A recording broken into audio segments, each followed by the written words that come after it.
Meu nome é Máximo, e cresci em um lugar chamado L, que é uma cidade no extremo sul da Itália, na Calábria.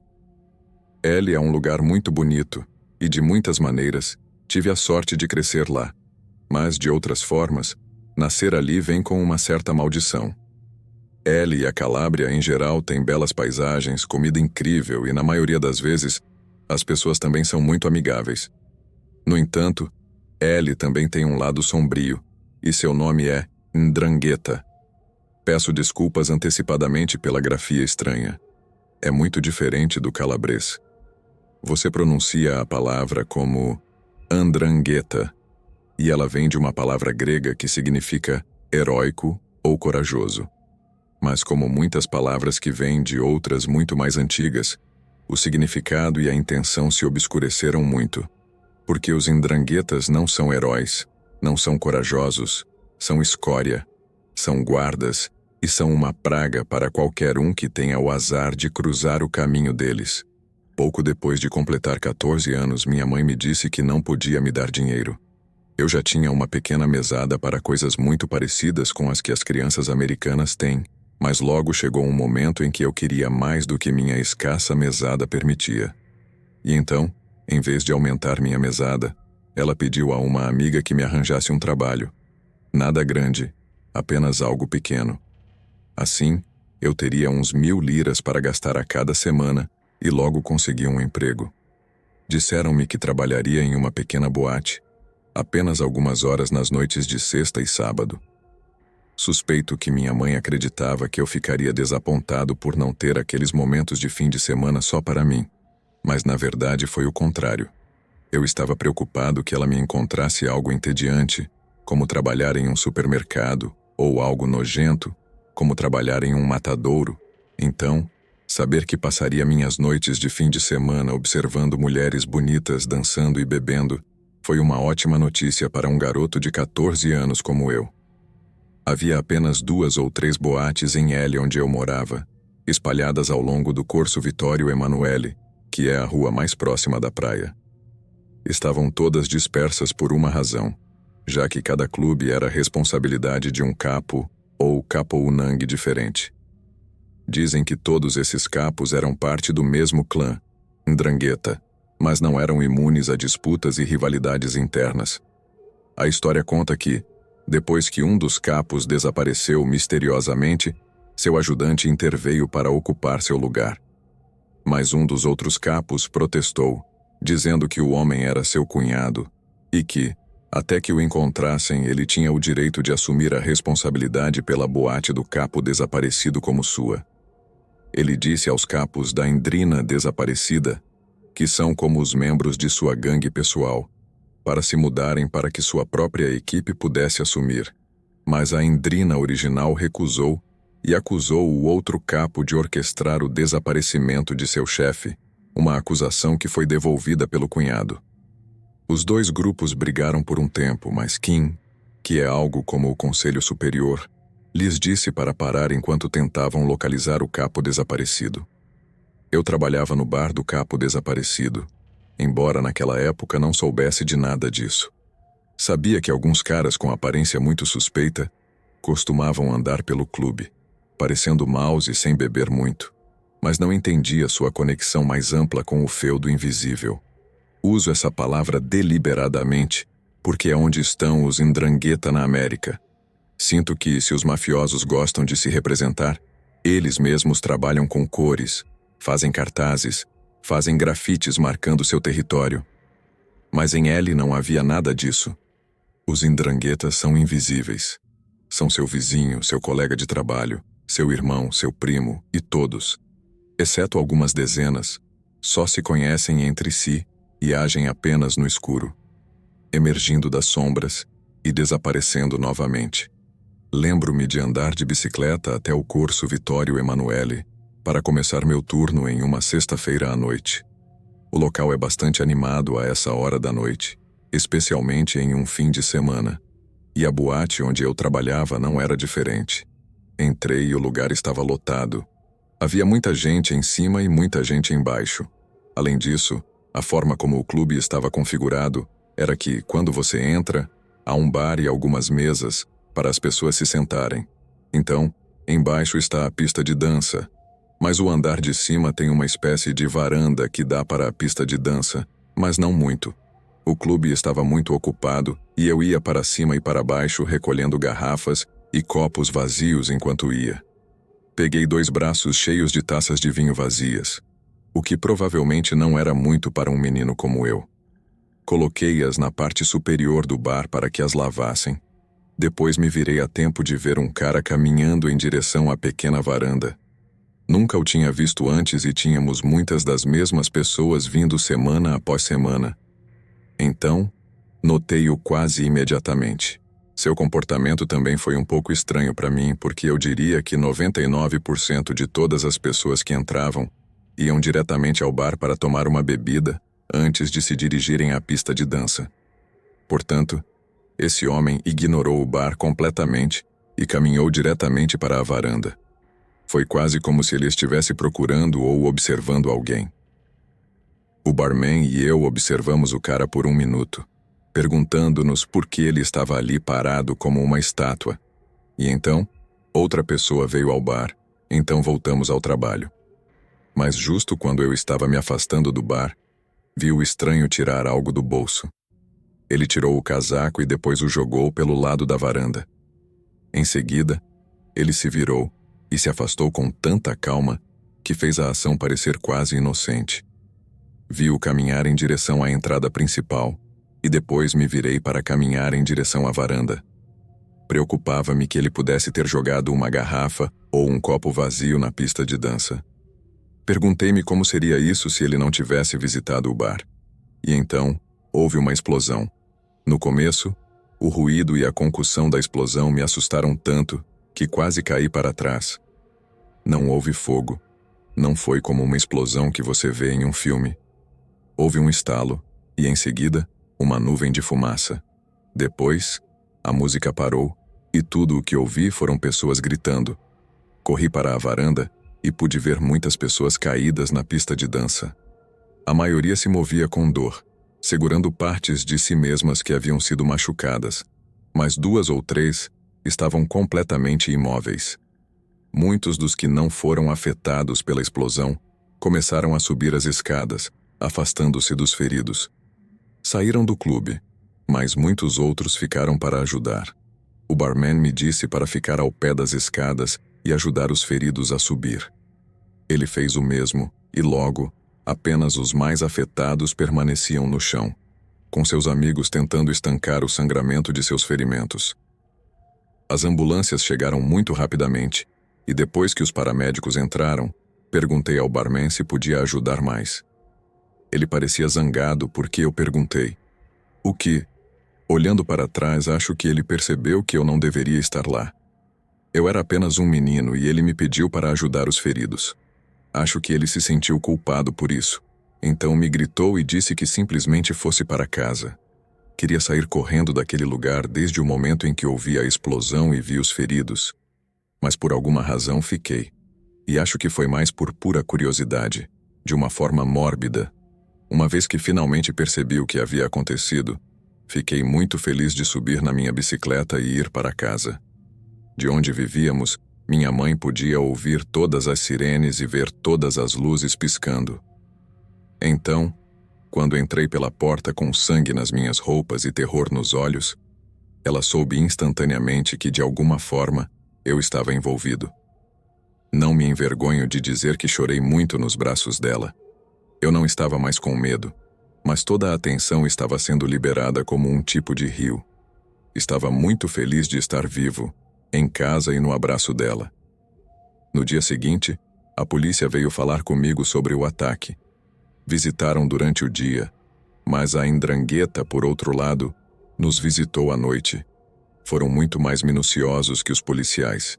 Me fizeram mais perguntas, exigiram mais detalhes e, obviamente, queriam encontrar o homem que jogou o explosivo na pista de dança muito mais do que a polícia. Não sei se algum dia o encontraram, mas muitas pessoas morreram no processo.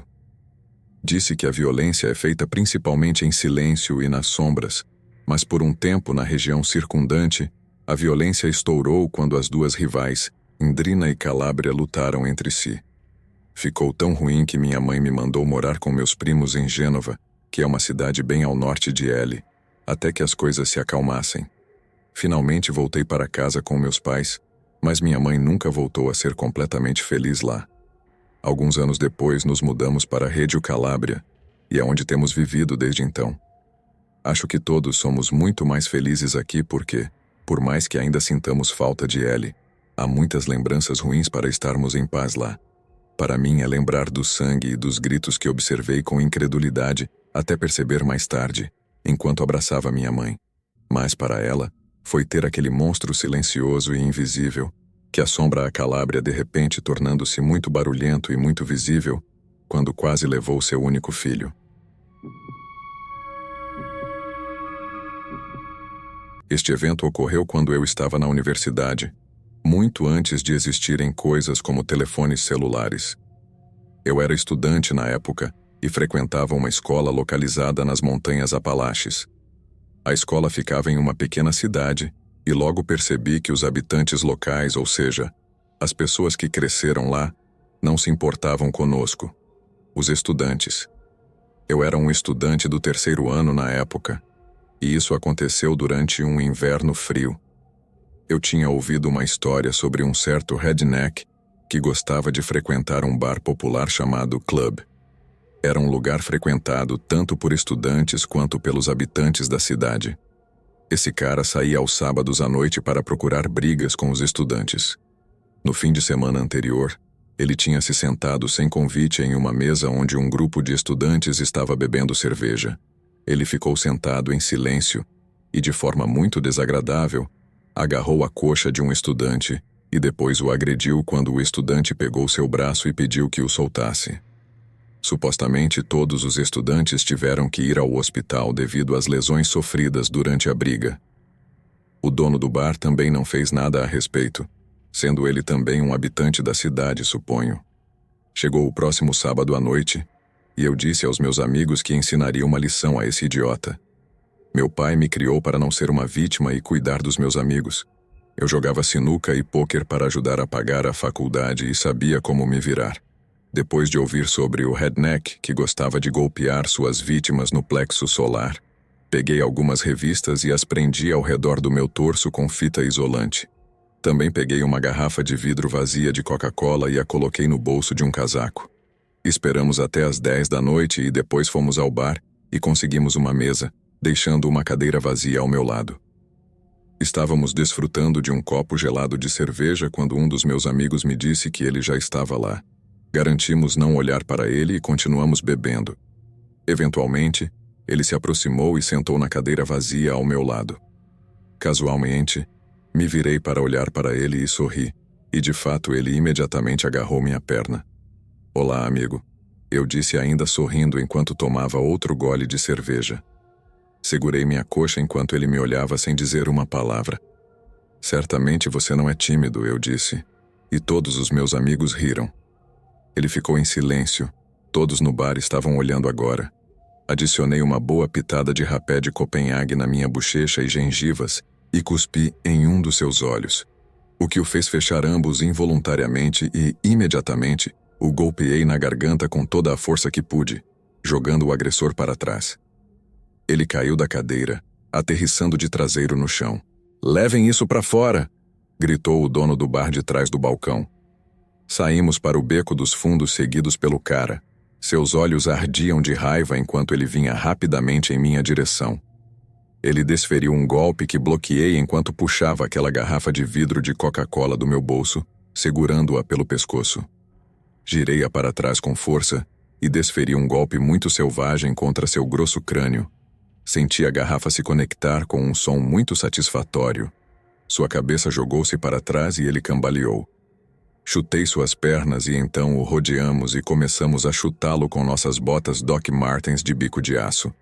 Ele tentou se levantar, mas continuamos chutando-o com toda a força que podíamos, fazendo-o suar muito. Ele deve ter tentado não gritar ou chorar, mas logo estava chorando como um bebê. Isso continuou por um bom tempo, até finalmente ouvirmos sirenes se aproximando de nós. "Vamos embora", gritei enquanto saíamos de lá o mais rápido que podíamos. Depois nos disseram que uma ambulância teve que vir ao bar para levar o homem inconsciente em uma maca. E não é preciso dizer que não voltamos ao clube em nenhum momento no ano seguinte. Quando voltei ao clube algum tempo depois, vi um homem sentado em uma cadeira de rodas ao lado do balcão. Parecia ele, mas já não era tão grande e tremia muito. No final, ele olhou na minha direção e imediatamente desviou o olhar. Nunca disse uma palavra. Bem, pensei, ele mereceu. Suas ações têm consequências. Meu nome é Rosa, e cresci em um lugar chamado Caring, que fica a cerca de 40 minutos de carro de Glasgow, na Escócia.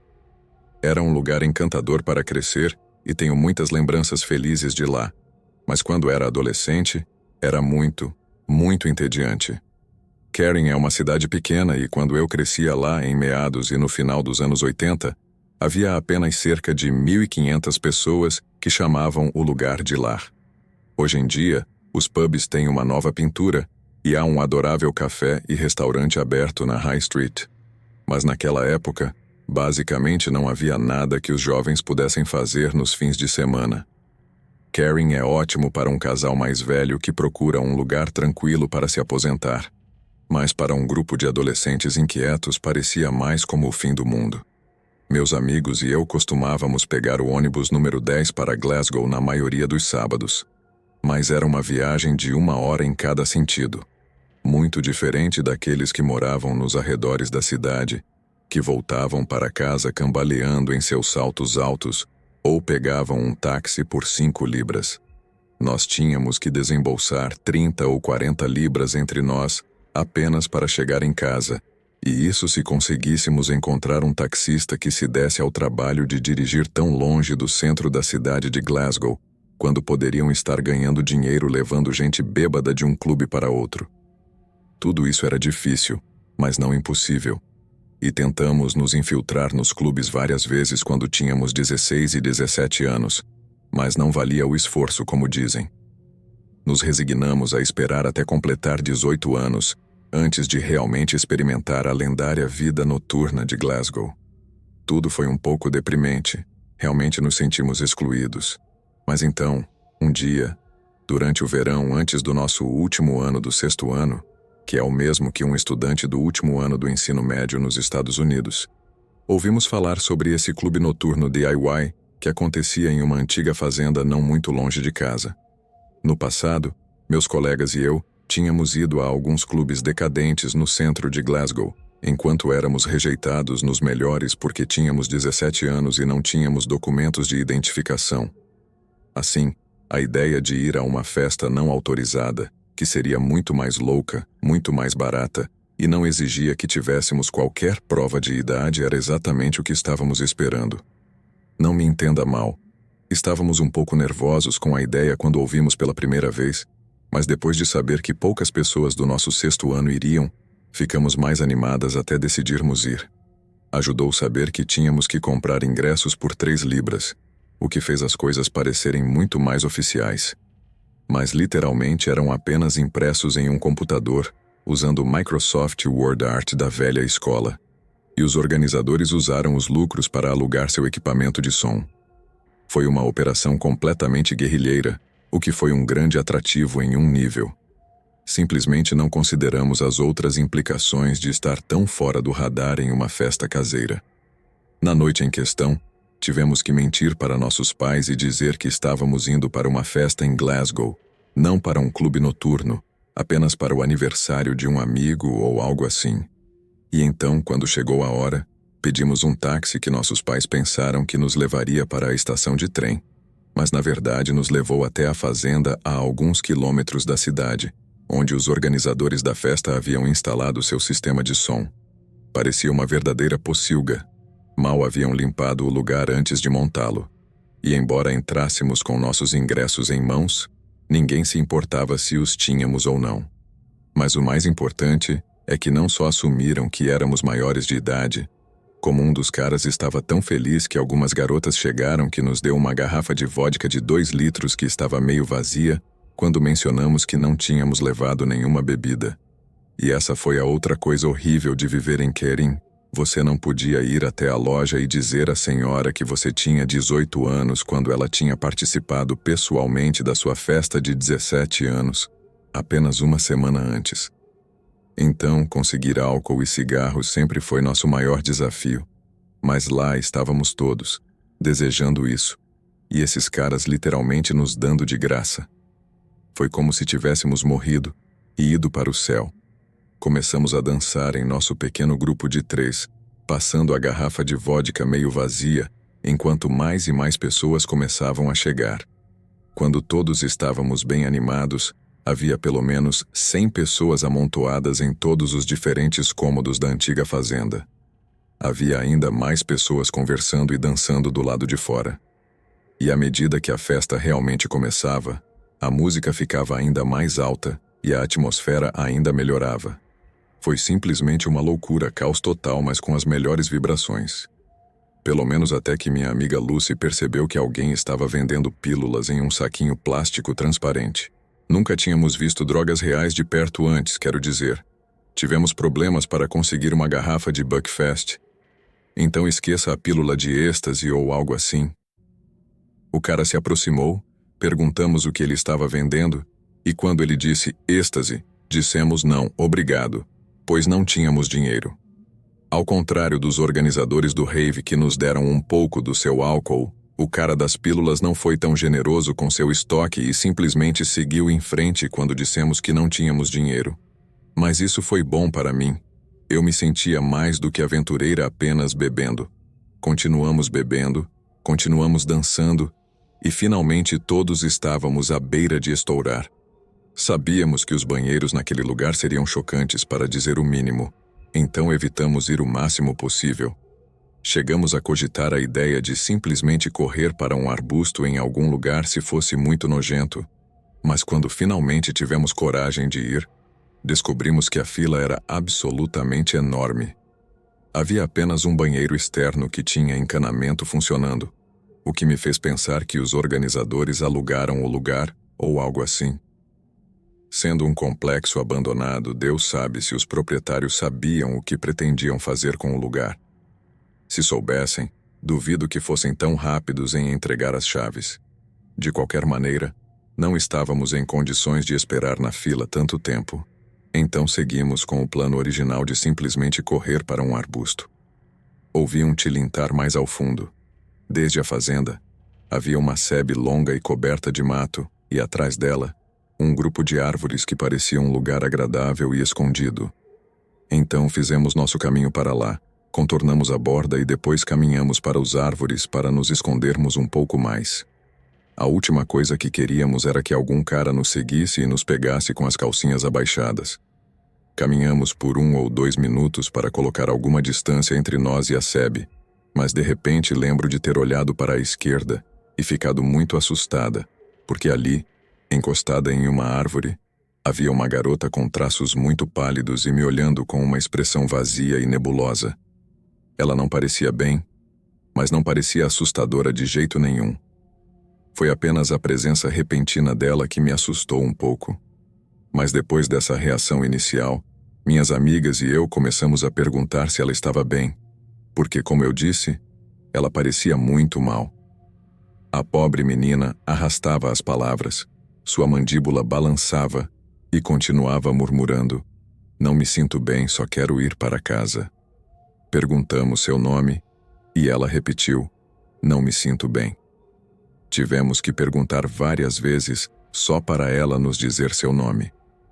Tentamos perguntar se ela tinha tomado algo, mas naquela altura estávamos bastante seguras de que ela precisava de algum tipo de assistência médica. Então, em vez de continuar fazendo perguntas às quais não teríamos respostas, uma de minhas amigas colocou um dos braços dela sobre cada um de nossos ombros e começamos a caminhar de volta para a fazenda.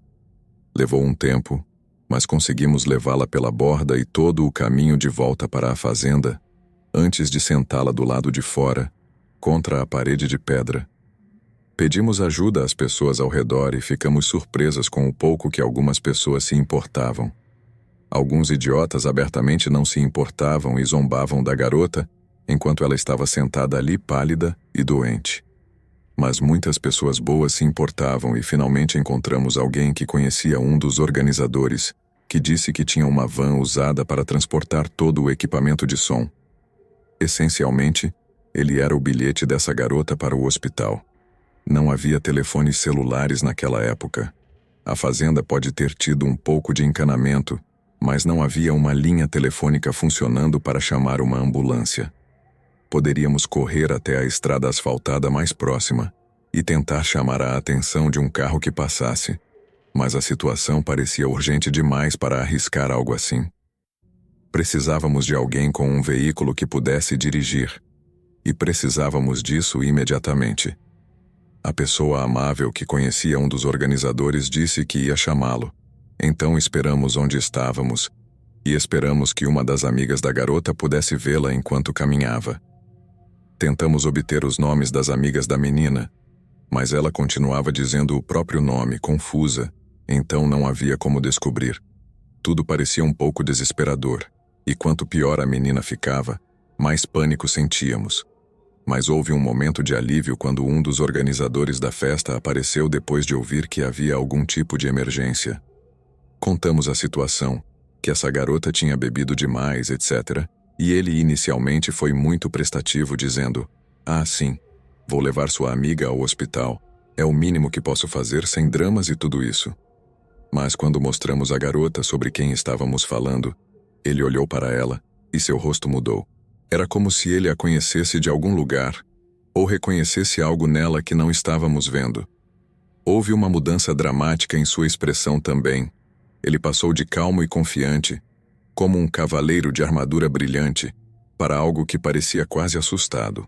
Perguntei qual era o problema e ele disse que voltaria em 1 minuto, que só precisava falar com alguém. Eu disse que não tínhamos tempo para isso e fui segurar seu pulso enquanto ele se afastava. Ele respondeu me empurrando violentamente e lançando um olhar muito furioso antes de desaparecer na multidão. Não deveria tê-lo agarrado assim, mas aquele sentimento de impotência aumentou de repente. Pior ainda, poucas pessoas pareciam levar a situação remotamente a sério. Os caras se aproximavam da menina semi-inconsciente e perguntavam se ela estava bem. Então diziam coisas horríveis e pervertidas como: "Quero te levar para a casa de táxi." Tivemos que dizer que não era engraçado, que as pessoas ficavam muito doentes por beberem demais. Foi então que um garoto disse algo como: "Ela não bebeu demais, tomou uma pílula e não está se sentindo bem, precisa de água e uma ambulância." Perguntamos como ele sabia que ela tinha tomado uma pílula, mas ele simplesmente respondeu: "Porque eu vi ela tomar uma." Foi quando realmente começamos a entrar em pânico, porque se tornou cada vez mais óbvio que a menina não tinha bebido demais, mas estava tendo uma overdose de êxtase. Ela estava quente, suada, confusa e começava a perder a consciência. Se o organizador da van não a levasse ao hospital em breve, ela estaria em sérios apuros. Cansei de esperar que o cara voltasse, então fui procurá-lo. O encontrei alguns minutos depois, e embora não pudesse ouvir o que estava dizendo, o cara com quem falava estava atento a cada palavra. Caminhei até ele e disse algo como: "O que você está esperando? Temos que levar essa garota ao hospital." Mas no momento em que percebeu que eu o segui, ele ficou muito bravo e começou a me dizer para esperar lá fora e que estaria lá em alguns minutos. Foi então que percebi algo. O mesmo cara com quem ele estava falando, que estava atento a cada palavra, era o mesmo que tinha nos oferecido vender pílulas apenas 1 hora antes. O organizador sabia que a garota tinha uma overdose e estava dando prioridade ao seu amigo traficante de drogas em vez de ajudar uma garota que estava em grave perigo depois de tomar algo que ele tinha vendido. Obviamente, não sei exatamente o que estavam dizendo, mas imagino que o organizador estava avisando ao amigo traficante que a polícia poderia estar a caminho, porque ele estava prestes a levar uma garota ao hospital depois de tomar uma de suas pílulas.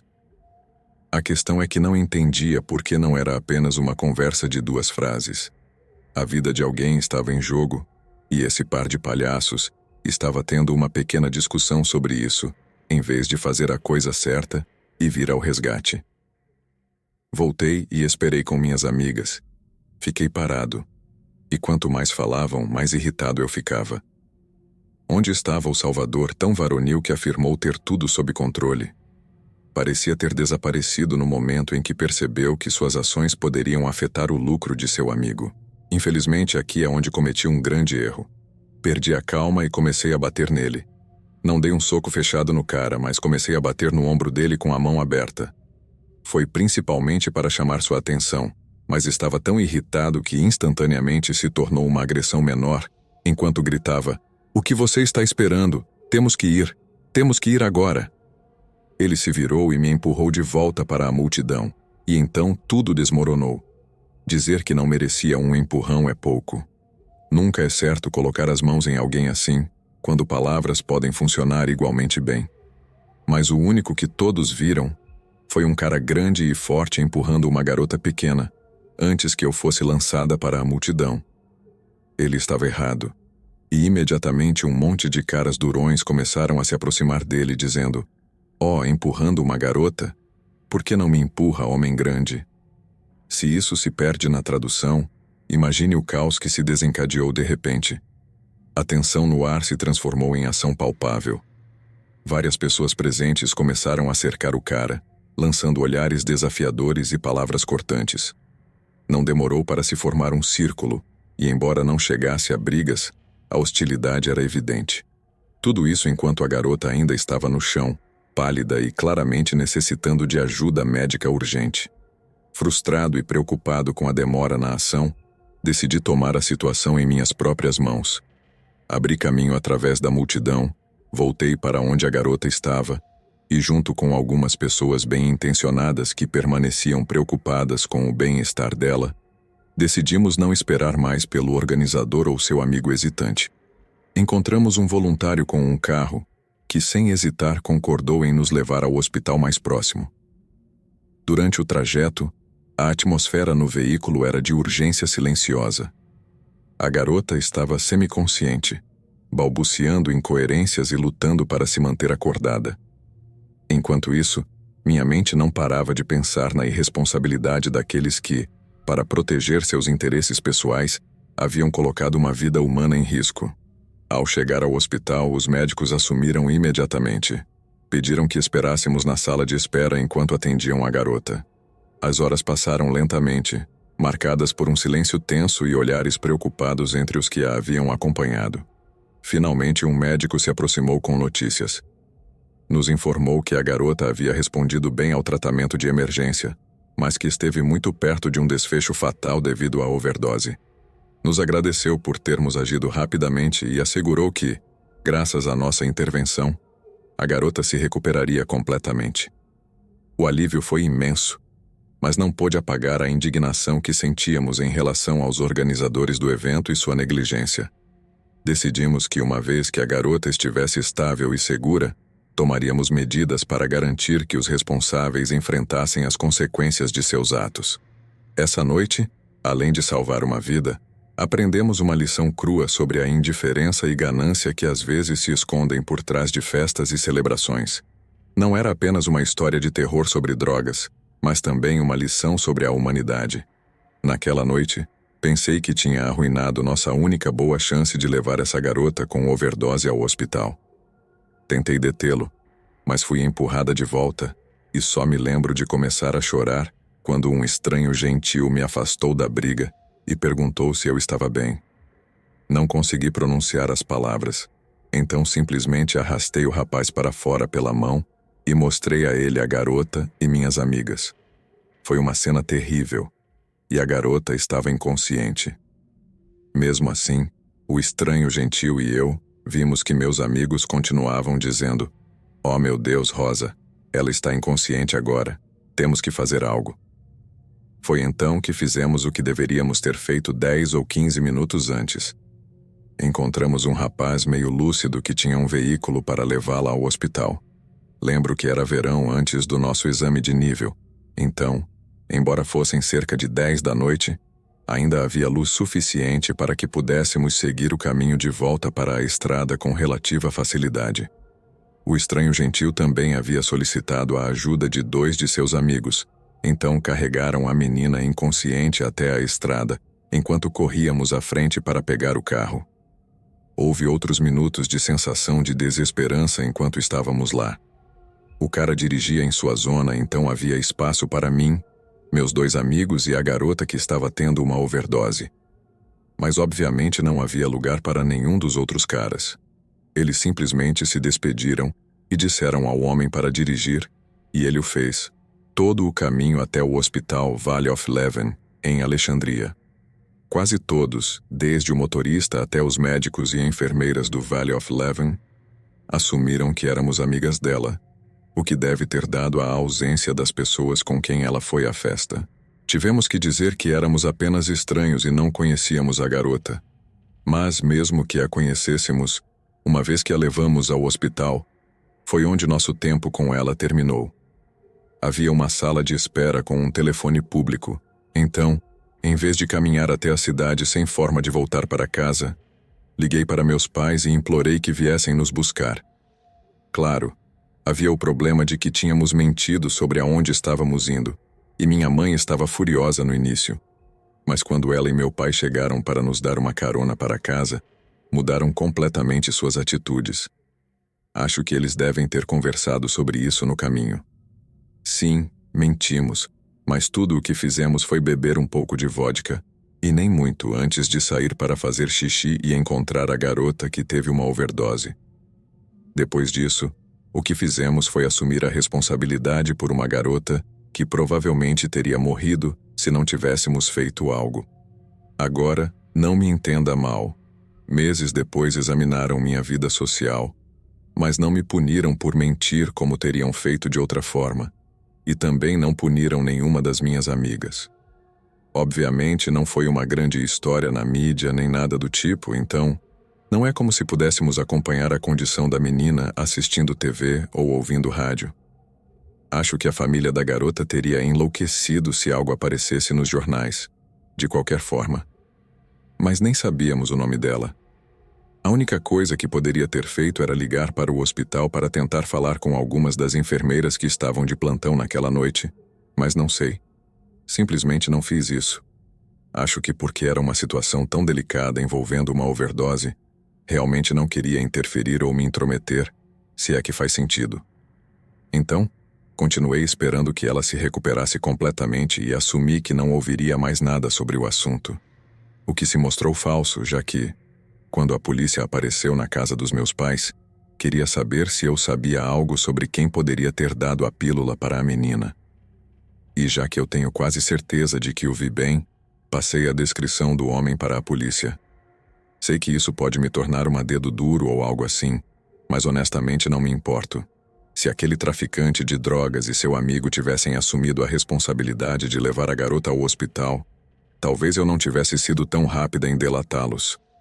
Mas, como agiram como um par de completos covardes, apenas enrolando enquanto uma garota estava tendo uma emergência médica grave, não pensei 2 vezes antes de delatá-los. Duvido que a polícia tenha encontrado o cara com base apenas na minha descrição ruim dele, mas se ajudou, então ótimo. Sei que adolescentes sempre vão sair e usar drogas, mas se as pessoas que as vendem vão tomar o dinheiro delas, e nem se incomodam em ajudar quando tem uma reação ruim, então merecem estar na prisão, se você me perguntar. Trabalhar em uma boate com horário estendido até altas horas da madrugada implicava mergulhar em um mundo onde a energia mudava drasticamente à medida que a noite avançava. Desde o momento em que as luzes piscavam e a música começava a vibrar no ar, sabíamos que estávamos em uma jornada que nos levaria por um turbilhão de emoções, situações imprevisíveis e encontros com uma diversidade de personagens. As primeiras horas da noite podiam ser bastante tranquilas, com clientes chegando lentamente e a equipe da boate ocupada preparando tudo para a avalanche que viria mais tarde. No entanto, à medida que o relógio avançava e a noite se aproximava, o ambiente começava a esquentar. As risadas se tornavam mais altas, os passos de dança mais frenéticos e as conversas mais animadas, como se a energia da multidão aumentasse proporcionalmente ao passar do tempo. Mas, como mencionei, as últimas horas geralmente eram as mais desafiadoras.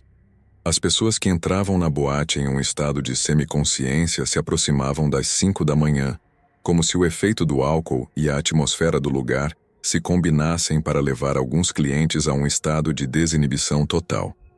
Nossa política de portas rigorosa tentava filtrar aqueles que claramente haviam excedido seus limites, mas às vezes era uma batalha difícil. Havia momentos em que nos encontrávamos lidando com pessoas que poucas horas antes estavam perfeitamente conscientes e controladas, mas que agora cambaleavam sem rumo e, em alguns casos, tinham perdido até parte de suas roupas pelo caminho. Cada noite era um lembrete da fragilidade e complexidade da condição humana. Por trás de cada rosto bêbado ou desorientado, havia uma história, um conjunto único de circunstâncias que os havia levado até ali naquele momento particular. Às vezes, nossas interações com os clientes iam além de simplesmente escoltá-los para fora do local. Havia momentos de empatia, de preocupação genuína pelo bem-estar daqueles que, por um breve instante, faziam parte de nossa comunidade noturna. Apesar dos desafios e das situações difíceis que enfrentávamos noite após noite, também havia momentos de camaradagem e gratificação. A equipe da boate se tornava uma espécie de família, unida pela experiência compartilhada de trabalhar em um ambiente tão único e dinâmico. Apoiávamos-nos mutuamente nos momentos difíceis e celebrávamos juntos as pequenas vitórias que surgiam no meio do caos. Cada noite, quando se aproximava a hora de fechar a boate, sabíamos que estávamos prestes a mergulhar em um processo complicado e frequentemente caótico. Os fins de semana eram especialmente intensos, pois a maioria dos clientes parecia sair às ruas quase ao mesmo tempo, criando um fluxo constante de pessoas que inundavam as calçadas e os arredores do local. O fechamento da boate não implicava apenas apagar as luzes e fechar as portas, mas também lidar com uma variedade de situações que surgiam à medida que a multidão se dispersava. As brigas eram infelizmente comuns, seja entre clientes que haviam exagerado no álcool ou devido a conflitos anteriores que se reacendiam no ambiente carregado da boate.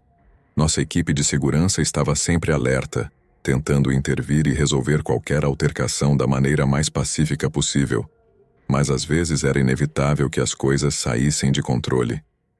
Além das brigas, também tínhamos que lidar com dramas românticos que atingiam seu pico nas primeiras horas da manhã.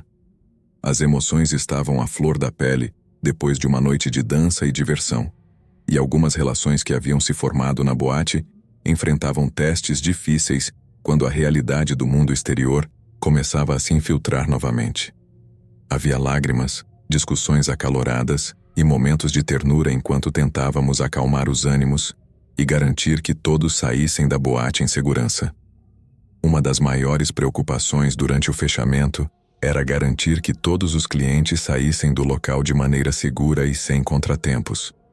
Organizar a saída de centenas de pessoas era um desafio logístico, especialmente quando a maioria delas tinha pressa para encontrar um táxi e voltar para casa.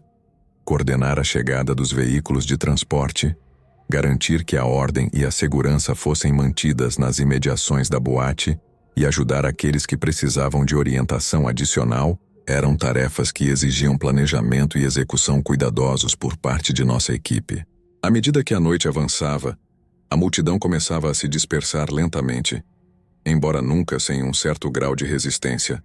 Alguns clientes queriam prolongar a diversão até o último minuto, enquanto outros simplesmente se recusavam a aceitar que a noite havia chegado ao fim.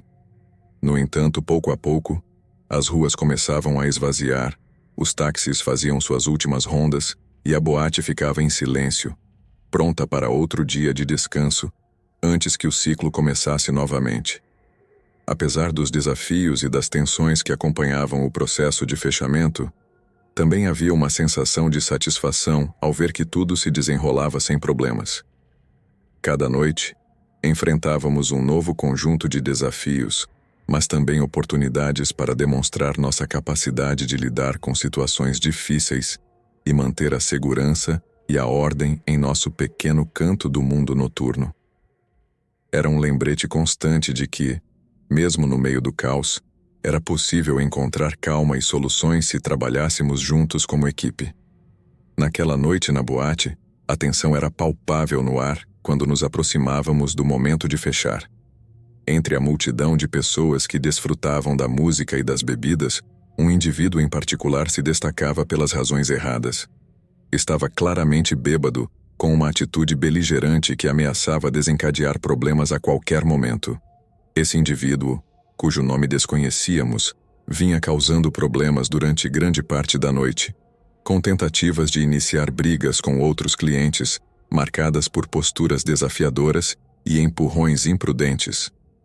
Embora suas ações fossem mais desajeitadas e descoordenadas, não podíamos ignorar o perigo potencial que sua presença representava em um ambiente já carregado de energia. A equipe de segurança da boate estava em alerta máximo, consciente da necessidade de manter a paz e evitar qualquer incidente grave. No entanto, lidar com alguém tão obstinado e determinado a causar problemas não era tarefa fácil. Cada tentativa de acalmá-lo parecia alimentar ainda mais sua ira, e seu comportamento errático sugeria que não estava disposto a recuar sem uma confrontação. Finalmente, chegou o momento em que tivemos que tomar medidas decisivas. À medida que o fechamento se aproximava e a multidão começava a se dispersar, ficou evidente que a presença desse indivíduo não era mais segura nem tolerável. Ele foi escoltado para fora do local pela equipe de segurança, em uma tentativa de prevenir qualquer conflito adicional e proteger a segurança dos outros clientes. Embora o indivíduo em questão não representasse uma ameaça significativa, em termos de habilidade ou determinação para causar dano, sua presença ainda era um fator de risco que não podíamos ignorar em um ambiente onde as emoções estavam exaltadas e as tensões podiam se desencadear facilmente. Era nossa responsabilidade garantir um ambiente seguro e controlado para todos que se encontravam na boate. Mas, depois de ser expulso, ele ficou do lado de fora do clube, falando besteiras com qualquer um que saísse.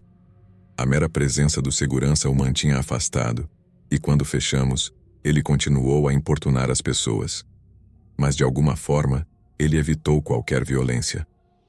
Acho que ele estava tão bêbado e incapaz que as pessoas nem achavam que valia a pena o esforço. À medida que a multidão se dispersava, ele estava sem camisa e parecia ter vomitado um pouco em si mesmo. Então, imagino que as pessoas nem queriam estar perto dele, muito menos se aproximar o suficiente para brigar. Pouco a pouco, a multidão começou a se dispersar até que literalmente era só o bêbado sem camisa que entrava e saía das ruas, tentando importunar os carros que passavam. Lembro que meu colega de trabalho me chamou para ver que esse cara ainda estava lá fora, e no começo rimos dele, tentando não ser vistos através das grandes janelas de vidro no processo. Ele caminhava para a rua, e a cada carro que passava, fazia uma postura como se desafiasse para uma briga. E toda vez, meu colega de trabalho e eu ríamos alto e gravávamos em nossos telefones. Um carro passava talvez a cada poucos minutos, porque ainda eram cerca de 6 da manhã nesse ponto, então as ruas ainda não estavam totalmente despertas.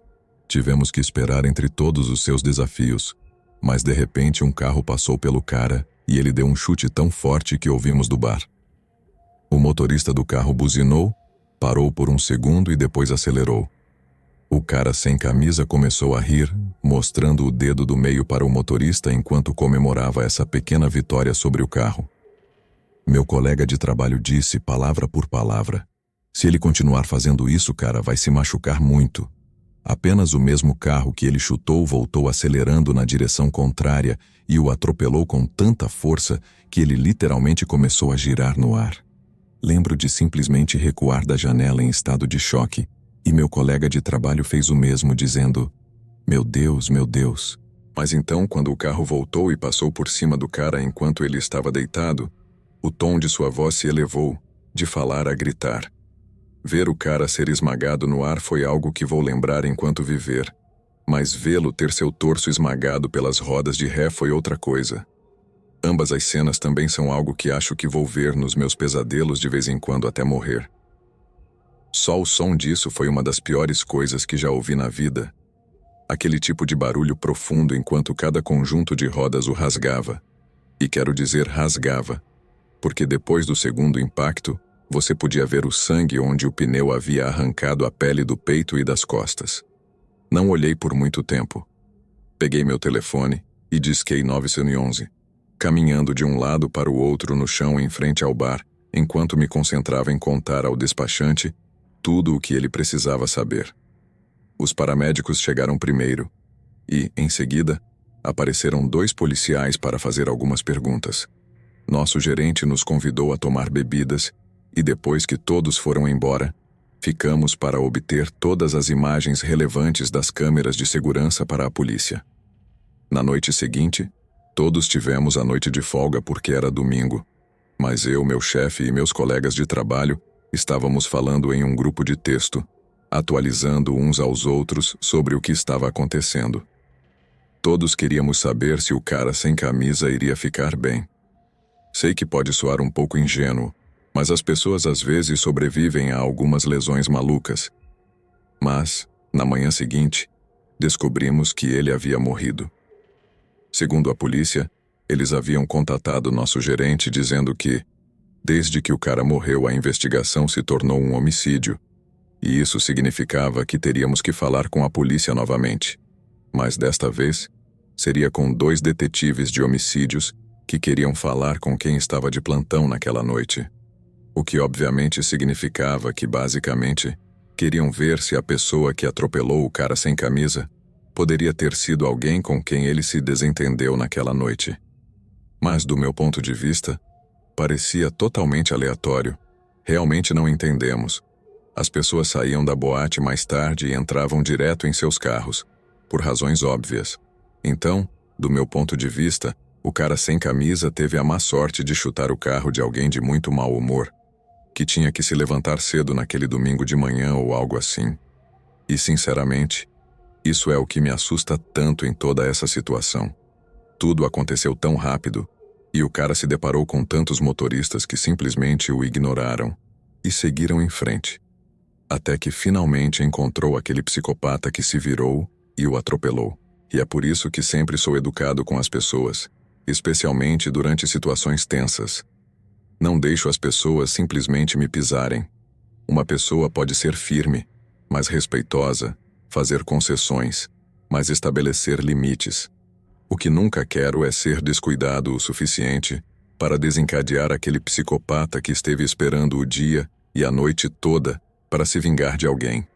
Não estou falando daquele psicopata que está procurando problemas, porque Deus te ajude se você for essa pessoa que aparece. Estou falando dos verdadeiros psicopatas, as emoções reprimidas que disparam num piscar de olhos.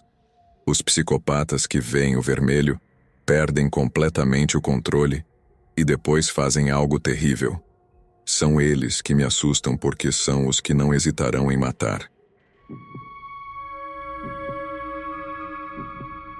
O mais assustador que já experimentei aconteceu em uma das noites mais entediantes de toda a minha vida.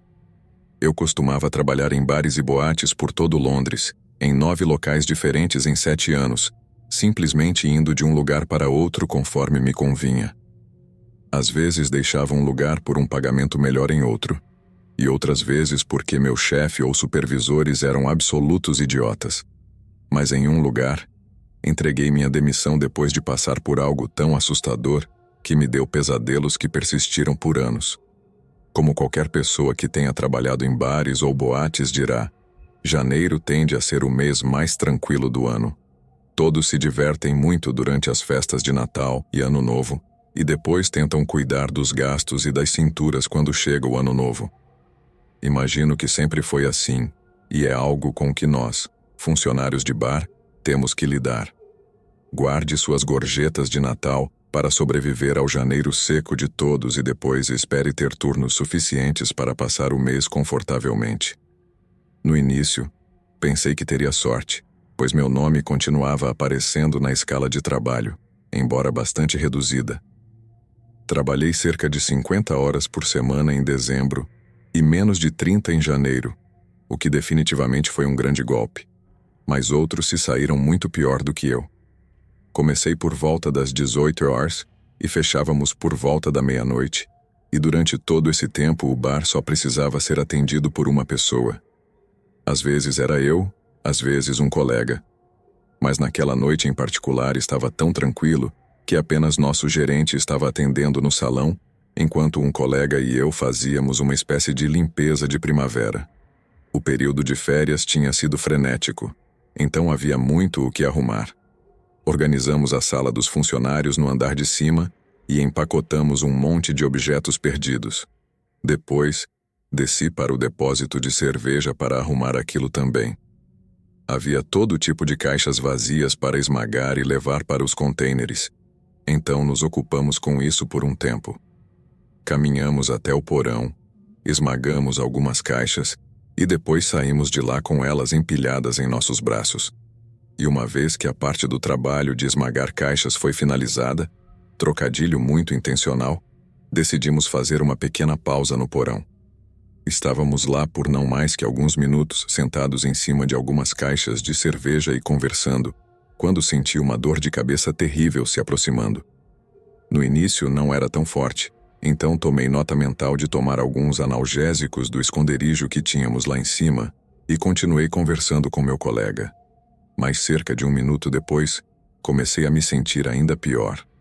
Levantei-me, senti-me um pouco tonto e disse ao meu colega algo como: "Estou me sentindo um pouco estranho, vou tomar um pouco de ar fresco."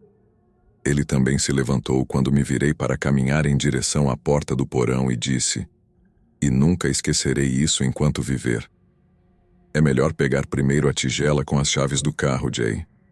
Virei-me por um segundo, bastante seguro de que estava enlouquecendo, e pedi ao meu colega que repetisse, só para ver seus joelhos dobrarem antes de ele desabar sobre as pilhas de caixas de cerveja ao lado dele.